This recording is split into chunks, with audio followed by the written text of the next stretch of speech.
मी स्वतः पुढारी न्यूजचा संपादक म्हणून मी स्वतः देतो। मी आज आंदोलनाच्या ठिकाणी जाऊन आलेलो आहे। आंदोलन अतिशय शिस्तीत चाललेलं आहे। आंदोलनामध्ये कोणताही राडा चाललेला नाही। जे कार्यकर्ते आजूबाजूला दिसतायत ते इतक्या मोठ्या संख्येने आहे की त्याच्यामुळे लोकांना वाटू शकतं केवढीही गर्दी आहे, पण त्याचं कारणच आंदोलनाचं ठिकाण आहे। उद्या जर का दसरा मेळाव्यातले शिवसैनिक एका क्षणात दादरला पसरले तर जे वातावरण बघायला मिळेल ते वातावरण तिथे बघायला मिळेल। तिसरी गोष्ट म्हणजे ग्रामीण भागातून कधी नव्हे तो मुंबईत आलेला आहे। त्यांना तुमच्या मुंबईशी काही देणं घेणं नाहीये, त्यांना त्यांच्या आरक्षणाशी देणं घेणं आहे। 1, 2, 3 दिवस काय आले तर लगेच आम्हा सगळ्यांना केवढी मुंबईला भेटीला धरलं, काय त्रास झालाय आम्हा सगळ्यांना। ही मंडळी तीच आहेत की जी मुंबईमधले आपल्या सगळ्यांच्या घराला अन्नधान्यानं भरतात, जिकडून आपला सगळा कच्चा माल येतो, जिकडून आपल्यासाठीचा वर्कफोर्स येतो, तोच हा वर्ग आहे, तो आपल्याकडे आलेला आहे। त्याच्या बाबतीत आपण बोलतोय याची आपण सगळ्यांनी जाणीव ठेवायला पाहिजे।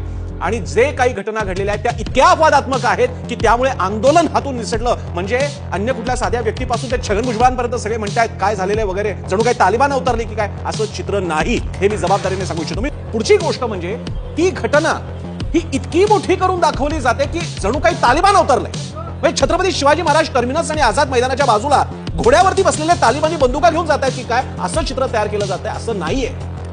तिकडे आजही रेल्वे वगैरे व्यवस्था सुरू आहे। जेवढा ताण यायचा तेवढा आलेला तेवढा येत नाही का आपल्याकडे? यापुढे आपले कार्यक्रम झाले नाहीत का? आज जेव्हा दिल्लीच्या जंतर मंतरवरती अण्णाद्रेंचं आंदोलन सुरू होतं तेव्हा नव्हता का ताण आला त्यांच्यावरती? सगळ्यांनी कव्हर केलं, त्याचे पण अनुभव आहेत। ही मंडळी त्यांच्या गरजांसाठी आलेले आहेत, तर ते पण आले नसते, त्यांचं काही म्हणणं नाही, त्या मांडणीसाठी ते आलेले आहेत आणि ते मुंबईत नाही येणार तर कुठे येणार? याच्याद्वारे त्यांनी आपला हक्क दाखवून दिला की आमची सुद्धा मुंबई आहे। मुंबईचा मराठी माणूस काय फक्त चाकरमानी पांढरपेशा नोकरदार असतो का? तो शेतकरी सुद्धा आहे। हे किती छान आहे, हे किती सुंदर आहे। मुंबई म्हणतात शेतकरी डोळ्यासमोर येत नाही, कारण मुंबईत शेतीच होत नाही, पण या निमित्तानं शेतकरी बांधव ग्रामीण महाराष्ट्रातली माणसं आलेली आहेत आणि मुंबईवरती त्यांनी आपला सातबारा आपला नावावर करून घेतलेला आहे। त्या दृष्टीने सुद्धा मुंबईकरांनी बघितलं पाहिजे की हे आपलीच माणसं आहेत। महाराष्ट्राचे 36 जिल्हे ज्यांना माहित नाही त्यानिमित्तानं त्यांना आता ही नावं जरा आमच्या दक्षिण मुंबईमध्ये लक्षात आली असतील।